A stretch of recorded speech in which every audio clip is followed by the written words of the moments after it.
घाटकोपर मधील उबाटा गटाचे जे कार्यकर्ते आहेत ते देवाभाऊंचे विचार आणि महाराष्ट्राचा विकास बघून आपल्या भारतीय जनता पार्टी या पक्षामध्ये प्रवेश करत आहेत. मी सर्व त्या कार्यकर्त्यांना विनंती करत आहेत की त्यांनी स्टेजवर यायचं आहे. ते आज सर्व आपल्या भारतीय जनता पार्टीमध्ये सामील होत आहेत. तर मी आपले खासदार किरीट सोमय्याजी, मनोज कोटकजी या सर्व लोकांनी, विजय पडवळ उपविभाग प्रमुख उबाटा, गोपीनाथ पाटील उपविभाग प्रमुख उबाटा, नंदकुमार आंबोकर माजी उपविभाग प्रमुख उबाटा, अमोल पटवळ युवा सेना विधानसभा समन्वयक उबाटा, वैभव आवटे पाटील समाजसेवक, राजू सुर्वे माजी वार्ड अध्यक्ष राष्ट्रीय काँग्रेस, राजेंद्र पवार समाजसेवक, यशपाल ढकोलिया उपशाखा प्रमुख, मेघा पटवळ उपाध्यक्ष महाराष्ट्र विद्यार्थी सेना, रवी डोके उपशाखा प्रमुख उबाटा, त्यानंतर विलास शेलार सिद्धेश्वर साळ इंदिरानगर उबाटा, संतोष मेहर गणेश साळ, त्यानंतर हनुमंत लोंढे, रामचंद्र गुरु आणि जयवंत नाईकरे.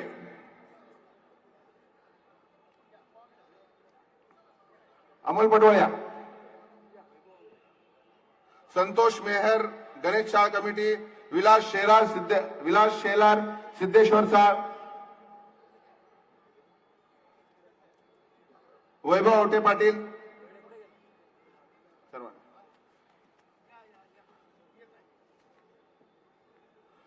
भारतीय जनता पार्टी शिवसेना यार्फे युतीचा माननीय मुख्यमंत्री देवेंद्र फडणवीस जी यांचा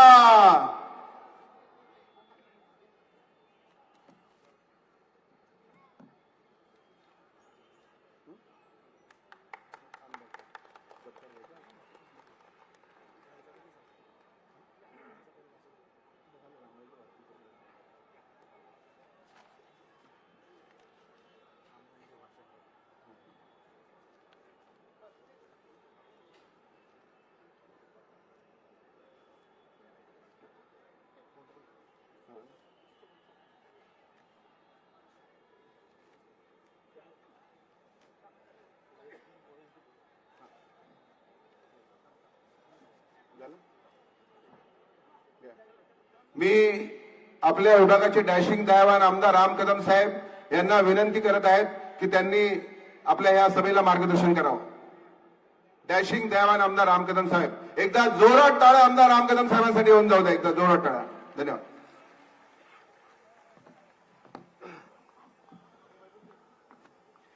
बोले भारत माता की. आवाज हा ईशान्य मुंबईचा. आपल्या घाटकोपरचे लोक दिलदार आहेत, पण आवाज येताना कंजूसी का करतात मला माहित नाही. बोला भारत माता की, भारत माता की. वास्तविक मी ब्रह्ममुहूर्तात उठतो आणि ब्रह्ममुहूर्तात उठल्यावर माझं नित्यक्रमामध्ये अनेक स्तोत्र पाठ आहेत, पण मला अजूनपर्यंत परमेश्वराची अनुभूती झालेली नाही. कदाचित वेळ लागेल. एकदा आईन्स्टाईनला विचारलं होतं की जगात परमेश्वर आहे का नाही, आणि आईन्स्टाईनने फार सुंदर उत्तर दिलं. आईन्स्टाईन म्हणाला, जगातला सगळ्यात मोठा शास्त्रज्ञ, जगात देव आहे का नाही मला माहित नाही, पण मी जोपर्यंत शोध घेण्याचा प्रयत्न करत नाही तोपर्यंत देवाला नाही म्हणण्याचं सुद्धा धाडस करणार नाही. आपण मला विचाराल की हे नेमकं आज सांगण्याचं कारण काय. मोहम्मद रफीचं एक सुंदर गाणं आहे, शोधसी रावळी वा मंदरी, शोध घेता अंतरीच पंढरी. ते काही गाणं असेल ते. माणसातला देव जर मला कुठे पाहायला मिळाला असेल तर या महाराष्ट्राच्या पाठीवर या स्टेजच्या मध्यभागी जे बसलेत ते आदरणीय देवेंद्र फडणवीस साहेब हे माणसातला देव आहे. आपल्या घाटकोपरला त्यांनी राजावडी हॉस्पिटल दिलं. महाराष्ट्रातलं सगळ्यात मोठं हॉस्पिटल देत आहेत. उद्या त्या ठिकाणी हजारो लोकांचे प्राण वाचतील. मला सांगा, जो गोरगरिबांचे प्राण वाचवतो, जोरात सांगा, ती व्यक्ती देवापेक्षा कमी असू शकते का? असू शकते का? अरे नवऱ्याला उद्या महागाईच्या काळात पैसे कमी पडत असतील तर लहान कच्च्या बच्चांसाठी जो दर महिन्याला बहिणीच्या अकाउंट मध्ये पैसे टाकतो, ते देवाभाऊ देवापेक्षा कमी आहेत का? आपल्या खंडोबा टेकडीवर जेजुरी उभी राहते, देवाभाऊंमुळे उभी राहते. आपल्या एलबीएस रोडला बीकेसी पर्यंत ब्रिजचं काम या महिन्यात चालू होत आहे. आपले घाटकोपरचे भाव वाढतील. मला सांगा, आपल्यासाठी देवाभाऊ देवापेक्षा कमी आहेत का? तुम्हाला एक प्रसंग सांगतो. कोविडच्या काळात अनेक जण आजारी पडले. प्रकाशभाई, तुम्ही, किरीटभाई, आपण सगळेजण बॅटिंग करत होतो त्यावेळेस. पण जेव्हा देवाभाऊंना कोविड झाला तेव्हा ते ब्रिज कॅन्डी मध्ये ऍडमिट नाही झाले, तेव्हा ते हिंदुजामध्ये ऍडमिट नाही झाले, तेव्हा स्वतः त्यांनी बंगला ट्रीटमेंट करून नाही घेतली.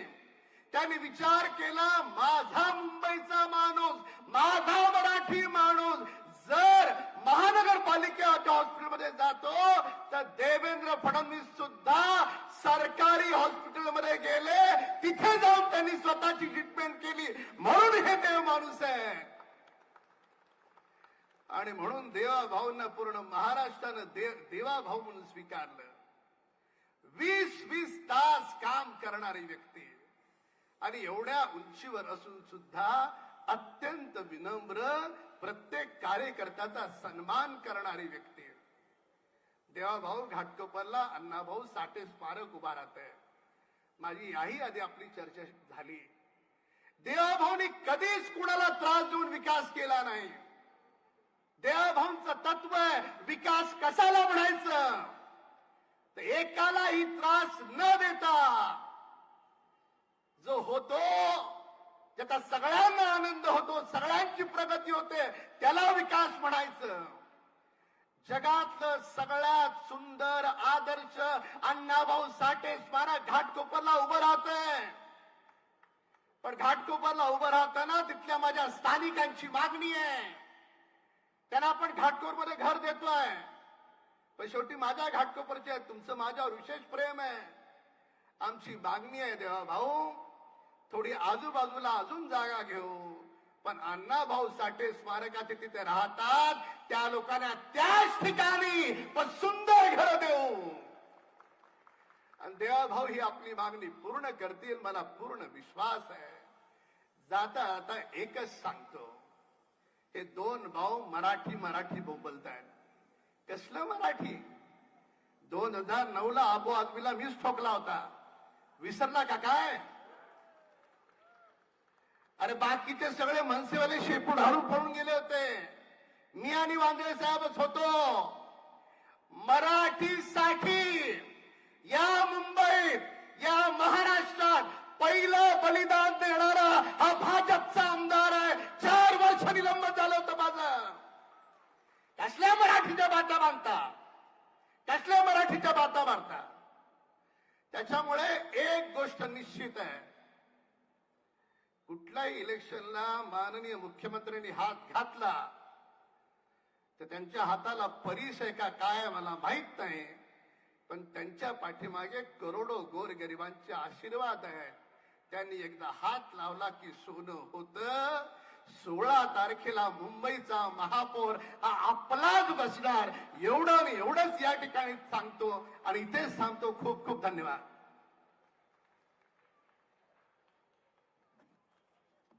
मी महाराष्ट्राचे आपले लाडके मुख्यमंत्री देवाभाऊ, एकदा जोरात टाळ्या देवाभाऊंसाठी होऊन जाऊ द्या. मी महाराष्ट्राचे आपले लाडके मुख्यमंत्री देवाभाऊ यांना विनंती करत आहेत की त्यांनी या सभेला मार्गदर्शन करावं.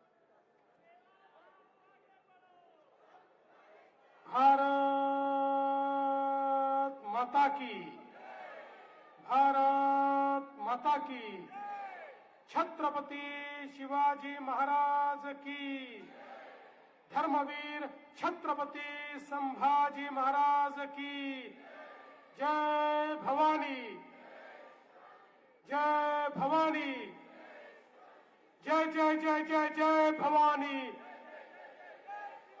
जय जय जय जय जय शिवाजी. हिंदवी स्वराज्याचे सरसंस्थापक छत्रपती शिवरायांना मानाचा मुजरा करतो. भारतीय राज्यघटनेचे शिल्पकार भारतरत्न डॉक्टर बाबासाहेब आंबेडकर यांना मानवंदना अर्पित करतो. आजच्या आपल्या या सभेमध्ये मंचावर उपस्थित असलेले माजी खासदार आणि ज्यांनी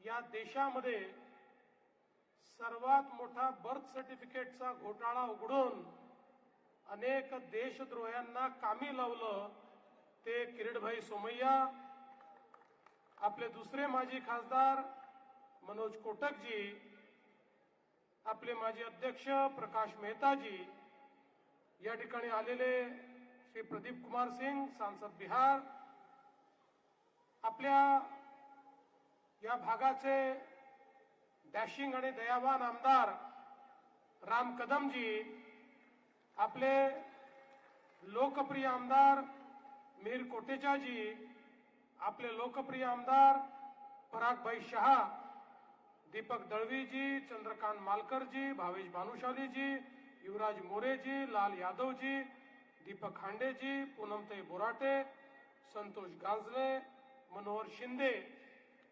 मंचावर उपस्थित आपले उमेदवार हेतल मोरवेकर, प्रकाश गंगाधरे, अनिता वैती, प्रभाकर शिंदे, नील सोमय्या, दीपिका घाग, सारिका पवार, जैनी शर्मा, साक्षी दळवी, स्मिता परब, अनिल निर्मले, अर्चना भालेराव, त्याचप्रमाणे अलगा भटात, अश्विनी मते, रितू तावडे, धर्मेश गिरी, सुवर्णा करंजे, राखीताई जाधव, या ठिकाणी मंचावर उपस्थित सर्व मान्यवर, मोठ्या संख्येने उपस्थित असलेल्या माझ्या सर्व लाडक्या बहिणी आणि या ठिकाणी उपस्थित तितक्याच लाडक्या भावांनो, आज मला अतिशय आनंद आहे की आपल्या सगळ्यांमध्ये या भाषण करून करून थोडा घसा बसलाय.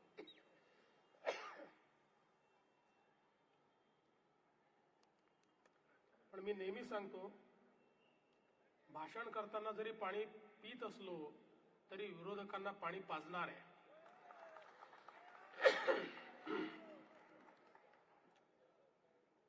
आपल्या सगळ्यांमध्ये या ठिकाणी उपस्थित असताना मला अतिशय आनंद होतोय. खरं म्हणजे 15 तारखेची जी निवडणूक आहे ही निवडणूक अत्यंत महत्वाची निवडणूक आहे. या मुंबई शहरामध्ये गेल्या 10 वर्षात माननीय मोदीजींच्या नेतृत्वात आपण केलेलं जे परिवर्तन आहे त्या परिवर्तनाला आशीर्वाद देणारी ही निवडणूक आहे. खऱ्या अर्थानं मुंबईच्या अस्मितेची, मुंबईच्या सुरक्षिततेची, मुंबईच्या विकासाची, मुंबईकरांना त्यांचं स्वतःचं सरकार देणारी, त्यांच्या महानगरपालिकेत त्यांचं ऐकणारं, त्यांच्याकरता झटणारं, त्यांच्या आशा आकांक्षा पूर्ण करणारं अशा प्रकारचं एक सरकार, अशा प्रकारची महानगरपालिका आणि अशा प्रकारचा मेयर देणारी खऱ्या अर्थानं ही निवडणूक आहे. मग अशी किरीटभाई सांगत होते कशा प्रकारे या मुंबईमध्ये काही लोकांनी आपला विचार सोडून काम करणं सुरू केलं. मी कालच सांगितलं, आतापर्यंत उबाठावाले रस्त्याचा घोटाळा करत होते, बॉडी बॅगचा घोटाळा करत होते, रेमडेसिवीरचा घोटाळा करत होते, मिठी नदीचा घोटाळा करत होते, शौचालयाचा घोटाळा करत होते, गाळाचा घोटाळा करत होते, कचऱ्याचा घोटाळा करत होते. पण आता गेल्या 3, 4, 5 वर्षापासून आमच्या उद्धव ठाकरेंनी हिंदुत्वाचाही घोटाळा सुरू केलेला आहे. आता ज्या प्रकारच्या शक्ती जवळ करण्याचं काम हे करतायत, बंधू भगिनींनो, कुठेतरी मुंबईकरांना विचार करण्याची गरज आहे. शेवटी हिंदू हृदय सम्राट शिवसेना प्रमुखांनी या मुंबईमध्ये हिंदुत्व स्वीकारलं. याचं कारण या मुंबईमध्ये ज्यावेळी अनेक गुंड प्रवृत्तीचे लोक एक प्रकारे मुंबईवर कब्जा करायचा प्रयत्न करत होते आणि या ठिकाणी काही धार्मिक शक्ती त्यांना ज्यावेळी मदत करत होत्या, त्यावेळी हिंदुत्वाचा हुंकार भरण्याचं काम शिवसेना आणि भाजप युतीनं केलं होतं. पण आज आश्चर्य काय बघा, तेच आमचे उद्धव ठाकरेजी आता छत्रपती संभाजीनगरमध्ये रशीद मामूला पार्टीमध्ये घेतात. जो रशीद मामू त्या ठिकाणी पाकिस्तानचा झेंडा लावणाऱ्यांसोबत नेतृत्व करतो, जो भारत विरोधी नारे देणाऱ्यांचं नेतृत्व करतो, त्या रशीद मामूला या ठिकाणी पक्षामध्ये घेणारे. आणि म्हणून मी सांगितलं, आता ज्यांनी रंग बदललेला आहे, हे अंगावर जरी भगवं वस्त्र दाखवत असले तरी आता हे भगवे राहिलेले नाहीत. हे आपल्या सगळ्यांना लक्षात घेतलं पाहिजे. आणि म्हणून खऱ्या अर्थानं एक सुरक्षित मुंबई तयार करण्याचा प्रयत्न आम्ही करतोय. मला सांगितलं पाहिजे, या मुंबईमध्ये शिरलेले जे बांगलादेशी आहेत, गेल्या 1 वर्षामध्ये या देशामध्ये सर्वाधिक जास्त बांगलादेशी मुंबईमधनं शोधून आम्ही बांगलादेशमध्ये परत पाठवण्याचं काम हे मोदीजींच्या नेतृत्वात केलंय. आणि पुढच्या काळामध्ये एक बांगलादेशी शोधून काढू आणि त्याला बांगलादेशमध्ये परत पाठवू. कारण हीच मंडळी आहे जी या मुंबईमध्ये खऱ्या अर्थानं मुंबईला असुरक्षित करते. बंधू भगिनींनो, आता या ठिकाणी आम्ही एकही घुसखोर राहू देणार नाही. पण बघा, काही लोकांची अवस्था कशी झाली. काल 2 बंधू नाशिकला गेले होते. नाशिकला गेल्यानंतर तिथे मुंबईवर भाषण केलं. मुंबईमध्ये सभा घेत नाहीत, मुंबईमध्ये बोलत नाहीत. पण त्याहीपेक्षा मला आश्चर्य वाटलं, नाशिकमध्ये त्या ठिकाणी त्यांची सुरुवात माझ्या तमाम हिंदू बांधवांनो आणि भगिनींनो होती. आणि मुंबईमध्ये मात्र हिंदू शब्द सोडून दिला आणि मुंबईमध्ये त्यांची सुरुवात होती माझ्या तमाम राष्ट्रभक्त बांधवांनो. का मुंबईमध्ये हिंदू म्हणायची लाज वाटते की कोणाच्या तरी मतांची लालची आहे, कोणाच्या तरी मतांचं लांगुल चालन करायचं आहे म्हणून मुंबईमध्ये हिंदू हा शब्द तुम्ही या ठिकाणी काढला. आणि आपल्या घरच्या घरी मुलाखती दिल्या आणि घरच्या घरी मुलाखती देऊन त्या ठिकाणी काल असं म्हणाले की देवेंद्र फडणवीसांना मातोश्रीचा दरवाजा जर उघडा करायचा असेल तर मातोश्रीवर त्यांनी बोलणं सोडावं. मी उद्धवजींना सांगतो, उद्धवजी, मी कधीच मातोश्रीवर बोललो नाही, पण तुम्हाला एक गोष्ट सांगतो, आता मुंबईकरांच्या हृदयाचा दरवाजा माझ्याकरता उघडलाय. आता कुठल्याच दरवाजाची त्या ठिकाणी मला अपेक्षा नाहीये. हा सगळ्यात महत्वाचा दरवाजा या ठिकाणी मी उघडलाय. आणि आता हे नवीन मुंबई पॅटर्न सांगून राहिले आहेत. कोणता मुंबई पॅटर्न आहे यांचा भ्रष्टाचाराचा मला माहिती नाही. मागच्या काळामध्ये आपण बघितलेला आहे यांचा भ्रष्टाचार. पण बंधू भगिनींनो, मी त्याच्यावर जास्त बोलणार नाही, आपल्याला ते माहिती आहे. आम्ही तर मत मागतो जे करून दाखवलं त्याच्यावर. अरे 25 वर्ष या मुंबईवर ज्यांनी राज्य केलं त्यांना जेव्हा आम्ही प्रश्न विचारतो, तुम्ही केलेलं एक काम, एक मोठं काम, आयकॉनिक काम दाखवा, एकही काम ते दाखवू शकत नाही. मी तर त्यांना चॅलेंज दिला. मी सांगितलं की तुम्ही विकासावर एक भाषण करून दाखवा, मी 1000 रुपये देईन. माझे 1000 रुपये वाचले. मग मी माझा प्राइज मनी वाढवला, म्हणलं 2000 रुपये देईन, तरी ते विकासावर बोलत नाही. काल मी सांगितलं 3000 रुपये देईन. आता या ईशान्य मुंबईमध्ये सांगतो की जर उद्धव ठाकरेंनी एक भाषण विकासावर करून दाखवलं, मी 5000 रुपये देण्याकरता तयार आहे. त्यांनी एक भाषण विकासावर करून दाखवावं. पण बंधू भगिनींनो, हे विकासावर बोलू शकत नाही. आणि म्हणून या ठिकाणी महाराष्ट्रापासून मुंबई तोडण्याचं षडयंत्र वगैरे 30 रेकॉर्ड यांची चाललेली आहे. अरे कधीतरी रेकॉर्ड बदला, आता ती घासलेली आहे. तुमची स्क्रिप्ट लिहिणारा बदला, तोही घासलेला आहे. तोच तुमचे इंटरव्ह्यू घेतोय, तोच तुम्हाला सांगतोय, तोच तुम्हाला ठकवतोय. त्यामुळे आता कुठेतरी ही स्क्रिप्ट बदलण्याची वेळ आली आहे. या मुंबईमध्ये बघा, मोदीजींच्या नेतृत्वामध्ये झालेलं एक एक परिवर्तन आपण बघा. ज्या पद्धतीनं आपण आपल्या मुंबईची लाईफलाईन असलेली आपली सबर्बन रेल्वे, या रेल्वेमध्ये प्लॅटफॉर्मची रुंदी लांबी वाढवली. त्या प्लॅटफॉर्मवर आपण वेगवेगळ्या अम्युनिटीज दिल्या, तिथे एस्केलेटर लावलं, त्याची सफाई केली, डब्बे वाढवले.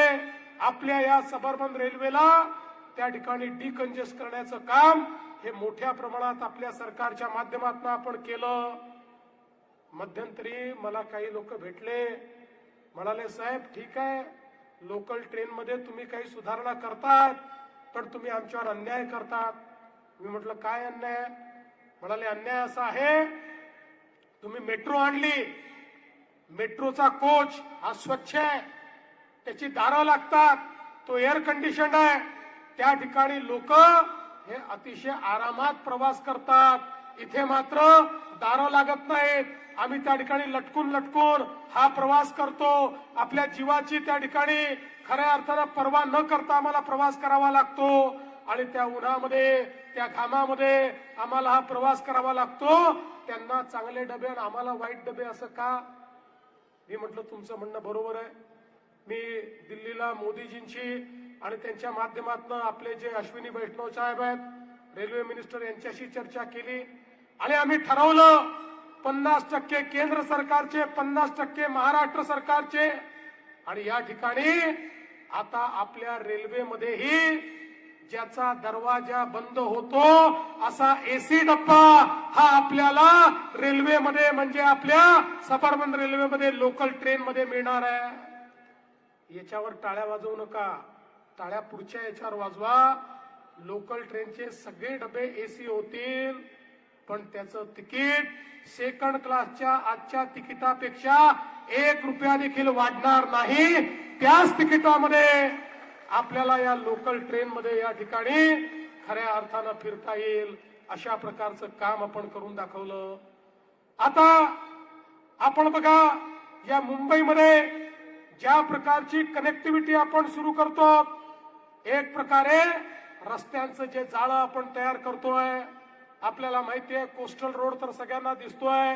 त्या वेस्टर्न एक्सप्रेस वेवर हा कोस्टल रोड तर आपण दहीसर आणि तिथनं भाईंदर पर्यंत नेणार आहोत. पण आपला जो ईस्टर्न फ्रीवे आहे, जो छेडानगरला जाऊन थांबलेला आहे, आता हा ईस्टर्न फ्रीवे देखील आम्ही पुढे आणणार आहोत, ठाण्यापर्यंत, आणि तिथनं पुढे आमणेपर्यंत आणणार आहोत. आणि त्यामुळे आपला जो ईस्टर्न एक्सप्रेसवे आहे, हा संपूर्ण ईस्टर्न एक्सप्रेसवे डिकंजेस्ट करण्याचं काम हे आपल्या या माध्यमातून होणार आहे. आणि मगाशी राम कदम यांनी सांगितलं ते देखील खरं आहे. तुम्हाला बीकेसीशी थेट जोडण्याकरता कुर्ला आणि घाटकोपर यांना जोडणारा 1635 कोटीचा केबल स्टेट ब्रिज आपण तयार करतो. एक सगळ्यात लांब 4.24 किलोमीटरचा हा केबल स्टेट ब्रिज, की जो थेट कुर्ल्याच्या कल्पना टॉकीज पासनं तर घाटकोपरच्या दर्ग्यापर्यंत या ठिकाणी येईल. त्याची निविदा देखील जारी झाली आहे, त्याचं कामही आपण या ठिकाणी सुरू करतो. त्यामुळे खूप मोठ्या प्रमाणात आपल्याला जो ट्रॅफिक आहे त्या ट्रॅफिकचा सामना करावा लागणार नाही. एअरपोर्टला देखील आपण लवकर पोहोचू शकू. आपल्याला कल्पना आहे, आपण ईस्ट वेस्ट लिंकच्या माध्यमातून मुलुंड पासनं गोरेगाव पर्यंत टनेल तयार करतो. या टनेलमुळे मुलुंड पासनं गोरेगाव पर्यंत जाण्याकरता, ईस्ट पासनं वेस्ट पर्यंत जाण्याकरता केवळ काही मिनिटं आपल्याला लागतील. कुठलाही ट्रॅफिक त्या ठिकाणी असणार नाही. अशा पद्धतीनं हे काम देखील या ठिकाणी आपल्या माध्यमातून होत आहे. आणि हे सगळं करत असताना मगाशी किरीटभाईंनी सांगितलं, या मुंबईमध्ये खऱ्या अर्थानं 15 वर्ष काँग्रेस राष्ट्रवादीचं जे सरकार होतं, 15 वर्षामध्ये त्यांच्या सरकारने 11 किलोमीटरची मेट्रो तयार केली. आणि 5 वर्षामध्ये तुमच्या भाजपा महायुतीच्या सरकारने मुंबईमध्ये 475 किलोमीटरच्या मेट्रोला मान्यता देऊन त्याचं काम सुरू केलं. 200 किलोमीटरचं काम पूर्ण होत आहे. उरलेल्या 275 किलोमीटरचं काम 2027, 2028 आणि 2029 मध्ये पूर्ण होईल. मुंबईच्या कुठल्याही भागातून कुठल्याही भागामध्ये मेट्रोने, सबर्बन रेल्वेने आपल्याला जाता येईल. अशा पद्धतीचं इंटिग्रेशन आम्ही करतोय.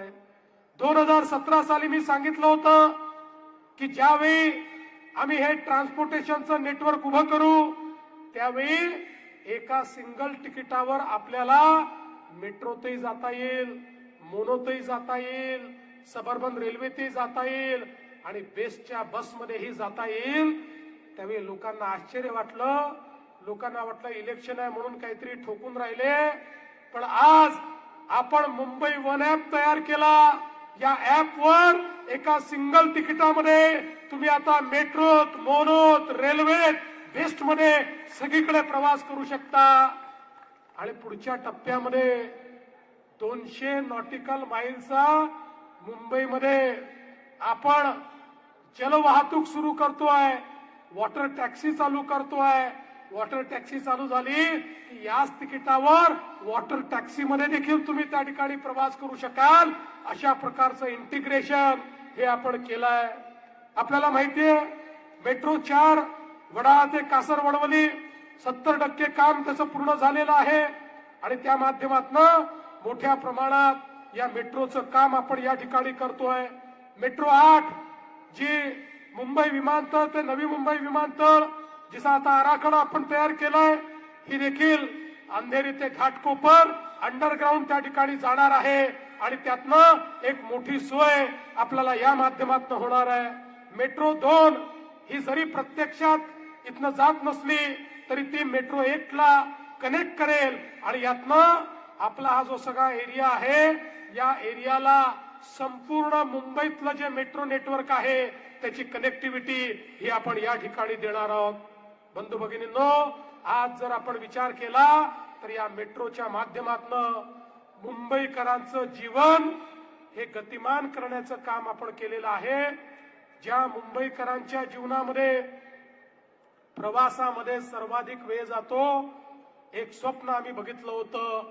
मुंबईच्या कुठल्याही कोपऱ्यातनं कुठल्याही कोपऱ्यामध्ये जाण्याचा मॅक्झिमम वेळ हा 59 मिनिटं असला पाहिजे. त्या स्वप्नाकडे आता आमची वाटचाल चालली आहे. आणि 5 वर्षामध्ये ते स्वप्न देखील आम्ही पूर्ण करून दाखवू, हा विश्वास या निमित्ताने मी आपल्याला देतो. आज आपण बघा, या ठिकाणी वेगवेगळ्या प्रकारच्या या पूर्व उपनगरामध्ये एसआरएच्या योजना आहेत. 285 एसआरएच्या योजनांच्या माध्यमातून झोपडपट्टीमध्ये राहणारा जो व्यक्ती आहे, एकट्या या पूर्वी उपनगरांमध्ये 91,000 घरं झोपडपट्टी धारकांना या ठिकाणी आम्ही देणार आहोत. आणि त्याची चालना आम्ही दिलेली आहे. पूर्वीच्या काळामध्ये झोपडपट्टीवाला त्या ठिकाणी आपली झोपडी देऊन चालला जायचा. 15-15 वर्ष त्याला घर मिळायचं नाही. आता एसआरए मध्ये त्या ठिकाणी भाडं देखील आम्ही द्यायला लावतो. आणि 3 ते 4 वर्षामध्ये त्याला त्याचं घर देखील द्यायला लावतो. त्यामुळे झोपडपट्टी मुक्त मुंबईचं जे आपलं स्वप्न आहे, त्या स्वप्नाकडे आपण वाटचाल सुरू केली आहे. रमाबाई आंबेडकर नगर मध्ये 16,500 झोपडपट्टी धारकांना त्या ठिकाणी आपण 137 कोटी रुपयाचं भाडं दिलं.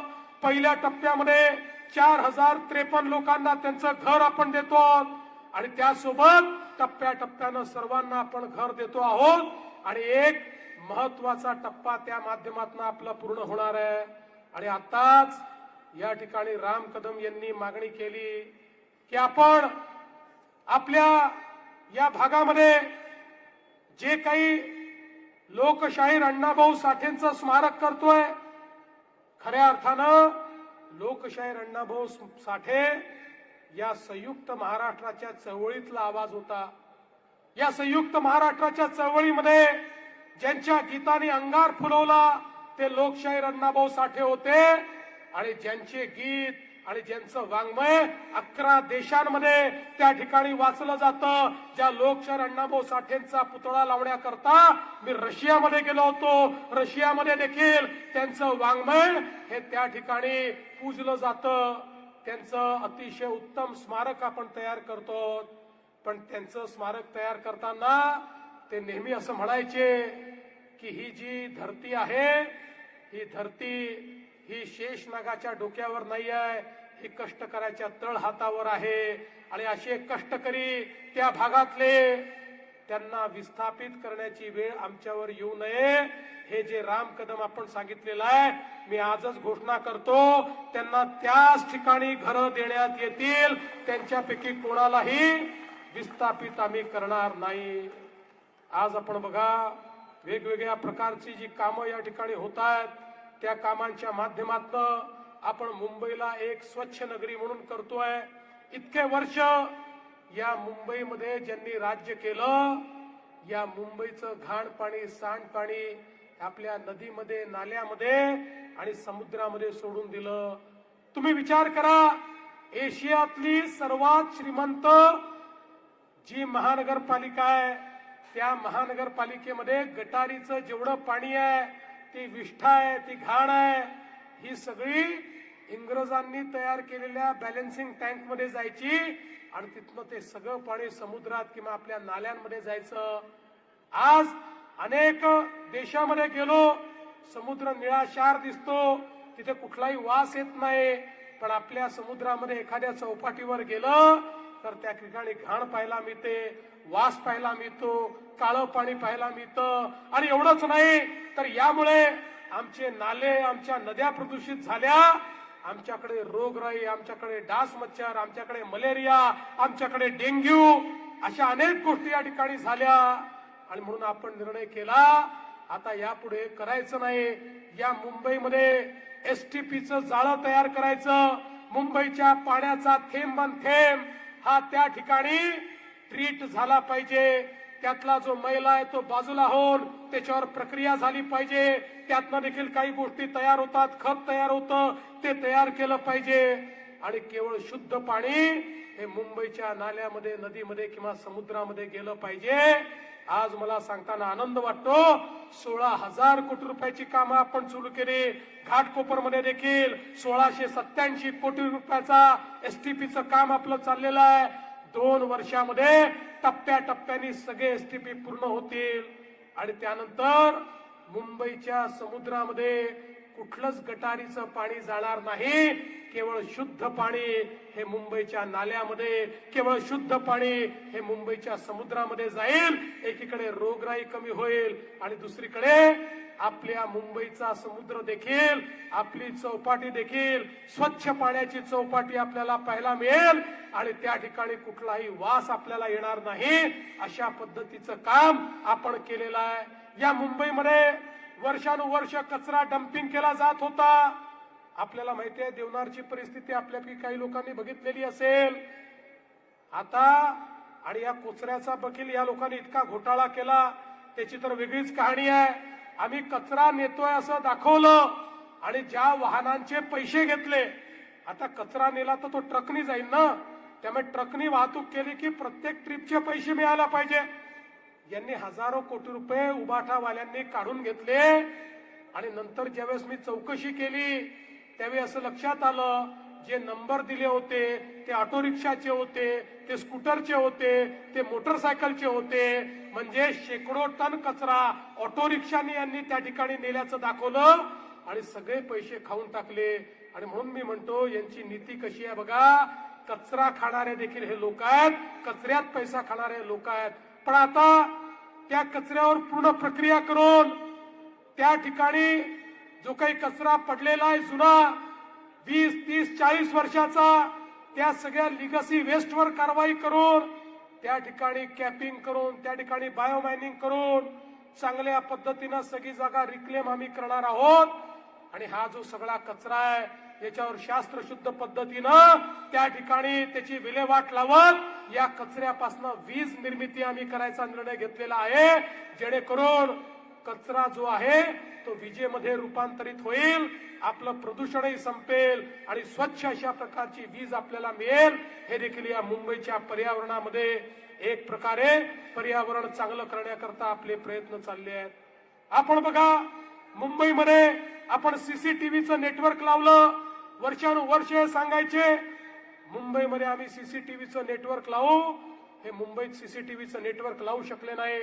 आज मुंबई पूर्ण सर्व्हिलन्स खाली आम्ही आणली आणि सर्व्हिलन्स खाली आणल्यानंतर आता आम्ही आर्टिफिशियल इंटेलिजन्सचा उपयोग केलाय. आता कोणी जर या ठिकाणी क्राईम केला त्याचा फेस देखील डिटेक्ट करू शकतो, त्याच्या गाडीचा नंबर देखील डिटेक्ट करू शकतो. त्यामुळे या मुंबईला सेफ करण्याचा आमचा प्रयत्न आहे. आणि त्यासोबत या मुंबईमध्ये एक प्रकारे जे लोक वेगवेगळ्या पद्धतीनं क्रिमिनल ऍक्टिव्हिटी करतात, ड्रग्जचा धंदा करतात, या सगळ्यांना जेरबंद करून एक स्वच्छ मुंबई आणि एक सेफ मुंबई तयार करण्याचा आमचा प्रयत्न आहे. मी बंधू भगिनींनो, तुम्हाला एवढीच विनंती करण्याकरता या ठिकाणी आलो आहे.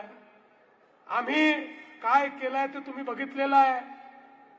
खऱ्या अर्थानं केलेलं काम हीच आमची गॅरंटी आहे. आम्ही करून दाखवलं आणि मग तुमच्याकडे आलो. काही लोक काही करत नाही आणि करून दाखवलंचा बोर्ड लावतात. आणि आता तर यांची हद्द झाली. यांनी आम्ही केलेल्या कामाचे फोटो लावले, त्याचे बोर्ड लावले आणि त्याच्यावर लिहिलं करून दाखवलं. मला काही पत्रकारांनी विचारलं, मी त्यांना सांगितलं शेजारच्याचा मुलगा आपल्या मांडीवर बसवला तरी तो शेजारच्याचाच मुलगा राहतो, तो आपला मुलगा होत नाही. त्यामुळे आमच्या कामाचं श्रेय घेण्याचा यांनी किती प्रयत्न केला तरी देखील तो प्रयत्न सफल होणार नाही. म्हणून बंधू भगिनींनो, 15 तारखेला आपल्या सर्वांना विनंती करतो, पुढच्या 5 वर्षामध्ये हे मुंबई आम्ही बदलणार आहोत. पुढच्या 5 वर्षामध्ये मुंबईकरांना ईज ऑफ लिव्हिंग आम्ही देणार आहोत. पुढच्या 5 वर्षामध्ये मुंबईतल्या मराठी माणसाला घर देण्याचं जे स्वप्न होतं ते स्वप्न आम्ही पूर्ण करणार आहोत. मुंबईतल्या प्रत्येक व्यक्तीला अफोर्डेबल हाऊसिंग आम्ही देणार आहोत. मुंबईमध्ये परवडणारी घरं आम्ही तयार करणार आहोत. मुंबईमध्ये रिडेव्हलपमेंट आणि सेल्फ रिडेव्हलपमेंटच्या माध्यमातून प्रत्येकाचं मोठ्या घराचं स्वप्न आम्ही पूर्ण करणार आहोत. एसआरएच्या माध्यमातून सामान्यातल्या सामान्य माणसाला त्या ठिकाणी आम्ही घर देणार आहोत. आणि बंधू भगिनींनो, जे आम्ही बोलतो ते करतो हे आपल्या सगळ्यांना माहिती आहे. मागच्या विधानसभेच्या निवडणुकीमध्ये ज्यावेळी प्रचंड बहुमत आम्हाला मिळालं, त्यानंतर काही लोक म्हणायला लागले आता यांना इतकं बहुमत मिळालं, आता हे पहिलं काम करतील, लाडकी बहीण योजना बंद करतील. पण आम्ही लाडकी बहीण योजना बंद केली नाही. 1 वर्षापेक्षा जास्त काळ झाला लाडकी बहीण योजना सुरूच आहे. आणि जोपर्यंत लाडक्या बहिणींचा देवाभाऊ मुख्यमंत्री आहे तोपर्यंत लाडकी बहीण योजना ही सुरूच राहणार आहे. पण आता आपल्याला मोदीजींनी सांगितलंय लाडक्या बहिणींना लाडकी बहीण ठेवायचं नाही, आता लाडक्या बहिणींना लखपती दीदी करायचं आहे. पुढच्या काळामध्ये आता लाडक्या बहिणींना आम्ही लखपती दीदी करणार आहोत. महाराष्ट्रामध्ये 50 लाख लाडक्या बहिणी या लखपती दीदी झाल्यात. पुढच्या 4 महिन्यात 1 कोटीपर्यंत आकडा जाणार आहे. त्यामुळे आता या महानगरपालिकेच्या माध्यमातून आमच्या लाडक्या बहिणींना देखील या मुंबईमध्ये लखपती दीदी करून त्यांच्या माध्यमातून आपल्या अर्थव्यवस्थेला बळकट करण्याचं काम आम्हाला करायचं आहे. आणि म्हणून आम्ही या ठिकाणी आपल्याकडे मत मागायला आलो. या MMR रिजनला ग्रोथ हब तयार करून या MMR रिजन मध्ये 30 ते 50 लाख नोकऱ्या रोजगाराची संधी या ठिकाणी आम्ही तयार करणार आहोत आणि त्याकरता आम्हाला तुमचं मतदान हवंय. आणि म्हणून 15 तारखेला मतदान केंद्रावर जा आणि तिथे गेल्यानंतर ज्या ठिकाणी कमळ दिसेल कमळाची बटन दाबा. एखाद्या ठिकाणी जर धनुष्यबाण असेल धनुष्यबाणाची बटन दाबा. कमळ आणि धनुष्यबाण ज्या ठिकाणी दिसेल त्या ठिकाणी त्याची बटन तुम्ही दाबा. 15 तारखेला कमळाचं आणि धनुष्यबाणावर लक्ष ठेवून त्याची काळजी तुम्ही घ्या. 16 तारखेपासनं पुढचे 5 वर्ष तुमची काळजी आम्ही घेऊ हा विश्वास तुम्हाला देतो आणि माझं बोलणं संपवतो. धन्यवाद. जय हिंद. जय महाराष्ट्र. देवा देवा देवा देवा भाऊ, देवा देवा देवा देवा भाऊ, देवा देवा देवा देवा भाऊ.